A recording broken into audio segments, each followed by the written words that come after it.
South ఇండియాలోనే biggest sorry store మన Varahi silks మన విజయవాడ ఎంజీ రోడ్ లో డిసెంబర్ 4వ తారీఖున ఘన ప్రారంభం.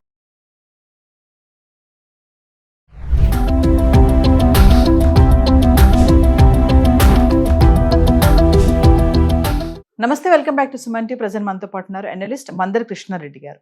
నమస్తే సార్. నమస్తే అమ్మ.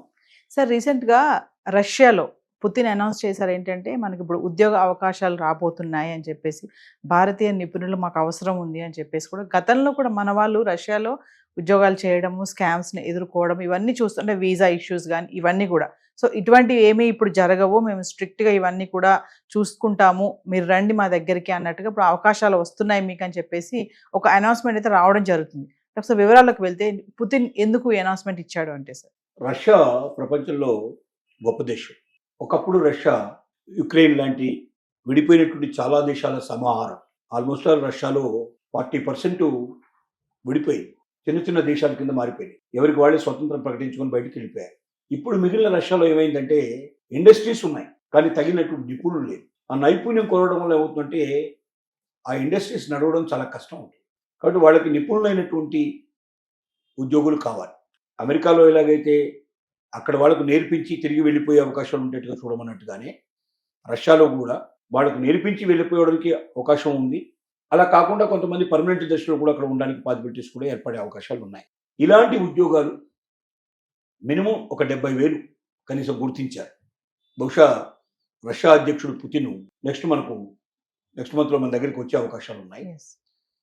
అతను వచ్చేటప్పటికే అది 1,00,000 దాకా వచ్చినా కూడా ఆశ్చర్యపడాల్సిన అవసరం లేకపోవచ్చు అనేది కొంతమంది అభిప్రాయం. వీటిలో ముఖ్యంగా ఏ రంగాల్లో అంటే నిర్మాణ రంగంలో వాళ్ళ దగ్గర కార్మికులు, టెక్నికల్ పర్సన్స్ దాంట్లో లేరు ఎక్కువ. మన దగ్గర నిర్మాణకు సంబంధించిన వాళ్ళు కావాల్సినంత మంది ఉంటున్నారు. మన దగ్గర లక్షల మంది ఉన్నారు. ఎందుకంటే చాలామంది దాని మీద ఆధారపడి ఉన్నారు. సుమారుగా 1 కోటి మంది భారతదేశంలో ఒక్క నిర్మాణ రంగం మీదనే ఆధారపడి పనిచేస్తున్నటువంటి కార్మికులుగా చెప్పుకోవచ్చు. కాబట్టి దాంట్లో 1,00,000 మంది వెళ్ళడానికి పెద్ద ఇబ్బంది లేదు. రెండోది ఏంటంటే జౌళి రంగం, జౌళి పరిశ్రమలు కూడా చాలా ఎక్కువ అక్కడ. మన దగ్గర కూడా కొన్ని ఏరియాల్లో జౌళి పరిశ్రమలు ఉన్నాయి, దానికి సంబంధించింది కూడా అక్కడ వాళ్ళకి కావాలి. మూడోది ఎలక్ట్రానిక్ పరిశ్రమలు లాంటివి, కొన్ని ఆటోమొబైల్ లాంటివి, అంటే కొన్ని పరిశ్రమల్లో దాని యొక్క అవసరం చాలా ఉంది. వాళ్ళు బేసిక్గా ఇప్పుడు గుర్తించినటువంటి ఏ రంగాల్లో ఎంతమంది కావాలో ఆల్రెడీ ఇండియన్ అభ్యర్థికి తెలియజేశారు, మాకు ఎంతమంది కావాల్సి ఉంటుందని. ఈ రంగంలో ఎంతమంది, ఈ రంగంలో ఎంతమంది, ఇలాంటి టెక్నాలజీ, ఇలాంటి వాళ్ళకి క్వాలిఫికేషన్, ఇలాంటి అనుభవం ఉండాలనే విషయం తెలియజేసి దాని ప్రకారంగా మన భారత ప్రభుత్వం నెక్స్ట్ మంత్ అగ్రిమెంటు పుతిన్ ఇక్కడికి వచ్చిన తర్వాత రష్యా అధ్యక్షుడు మన మోడీ గారు ఆయనతో ఉండి మన ప్రధానమంత్రి ఇద్దరు కలిసి ఒప్పందం మీద సంతకాలు పెట్టుకున్న తర్వాత వీళ్ళని అక్కడికి పంపించాలి. ఒక్కసారి అగ్రిమెంట్ అయిన తర్వాత దాన్ని ఒక 3 మాసాల లోపలనే అమలుపరిచే అవకాశం మొదటి త్రైమాసికంలోనే అవకాశం ఉంది.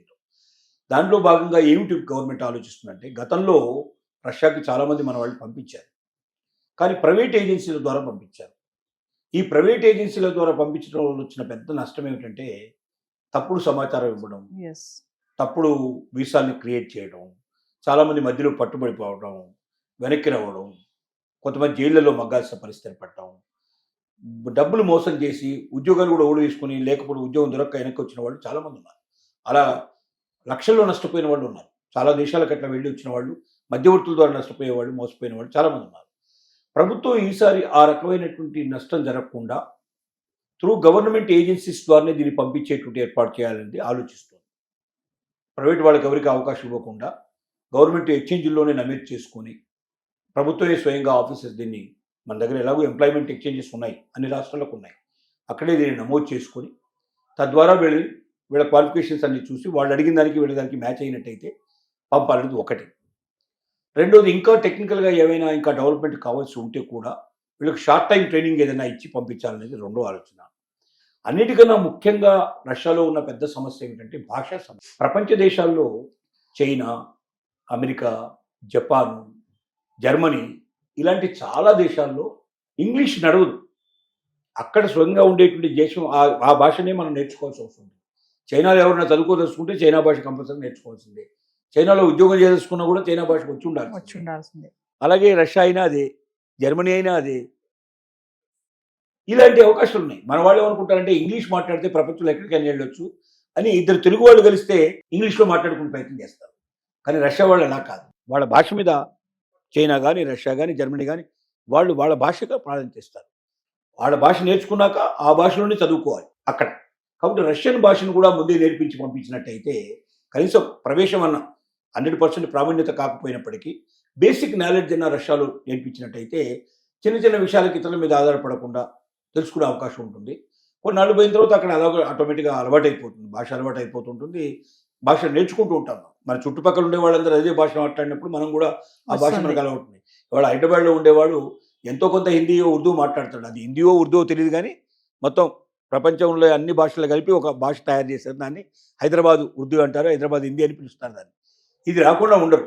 మన నిత్య జీవితంలో ఆటో వాడిని పలకరించినా ఎవడు పలకరించినా వాడు సగం అది సగం ఇది కలిపి మాట్లాడుతుంది. ఇలాగే రష్యాలో కూడా సమస్య ఉంటుంది. కాబట్టి రష్యాకు పంపదలుచుకున్నటువంటి కార్మికులు ఎవరు ఉన్నారో వాళ్ళకి కొంత టెక్నికల్ నాలెడ్జ్ అవసరమైతే దాని మీద, అక్కడ తీసుకోవాల్సిన జాగ్రత్తల మీద, వాళ్ళు చేయబోయే ఉద్యోగంలో అక్కడ ఉండే మార్పులు చేర్పులు ఏముంటాయనేది వాటికి సంబంధించిన విషయాల మీద కొంత అవగాహన కలిపేటట్టుగా, మూడోది భాష మీద కూడా వాళ్ళకు పట్టొచ్చేటట్టుగా వీలైనంత కనీసం బేసిక్ నాలెడ్జ్ అన్న రష్యన్ భాష వాళ్ళకి నేర్పి పంపించాలనేది ప్రభుత్వం తీసుకున్న నిర్ణయం. ప్రైవేట్ ఏజెన్సీల ద్వారా కాకుండా ప్రభుత్వమే స్వయంగా దీన్ని ఏర్పాటు చేసినట్టయితే ఈ రకమైన మోసాలు జరగకుండా అందరికీ ఉద్యోగం దొరుకుతుంది.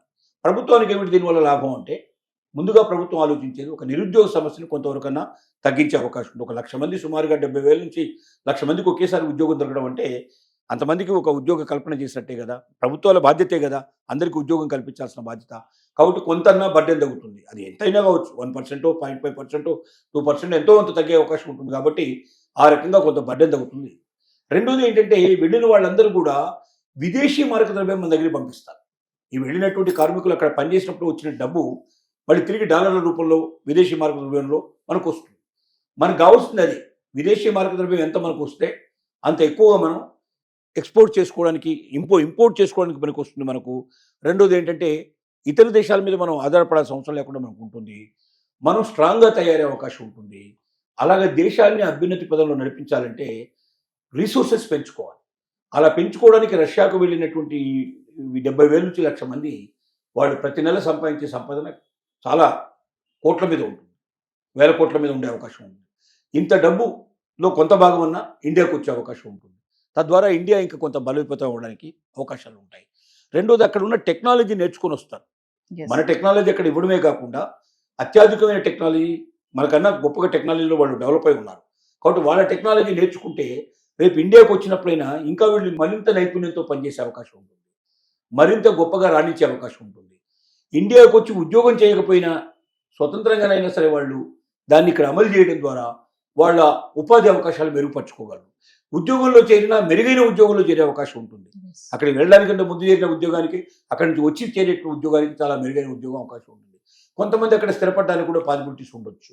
ఇన్ని రకాలుగా బెనిఫిట్స్ ఉన్నది. కాబట్టి ఇది ఒక గోల్డెన్ ఆపర్చునిటీ కింద మనం తీసుకునే అవకాశం ఉంది. బహుశా నెక్స్ట్ మంత్ లోపల మనకు వచ్చేటువంటి పుతిన్ గారి రాకతో మనం కొంత దీని గురించి పూర్తిగా అవగాహన మనకు 100% పూర్తి విస్తారం మనకు తెలిసేందుకు పాసిబిలిటీస్ ఉన్నాయి. Thank you.